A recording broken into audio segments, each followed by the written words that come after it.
So time check, no? Nag-message sa akin si Sir Kevin. Siya dati yung PM sa akin at siya yung nag-release ng ibon ko dahil pumasok sa loft niya.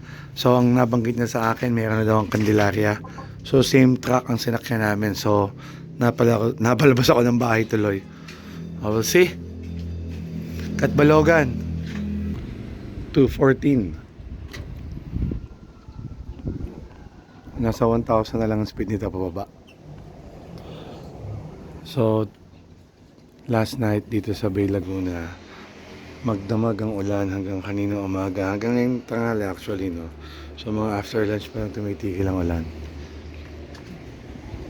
Medyo mahangin. Kaya magti 3 PM na, no. Pag check ko sa club, mayroon ng ibon. So ito kasama natin ang mga tropang Bay. Ano, may kiyabang din. Puta, 4:10 na. Ang cut-off ko ay 5:37. Sabi ko, papapansit ako eh, oh. Kasi ito may import, ayan, oh. Ano, Pakalawan? Ano ba?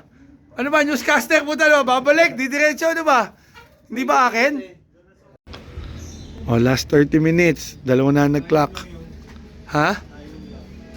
Nainom sa ibang kulungan. Pucha, patay tayo dyan. 3, 2, 1. Op! At dyan nagtatapos ang ating South Race 2025. Yan. Wala tayong pauwi ng Katbalogan. So sayang, magke-KFC pa naman itong mga to. Wala eh. Ang usapan pag nag-clock. Pag hindi nag-clock, sila magpapa-KFC ngayon. O yan, o.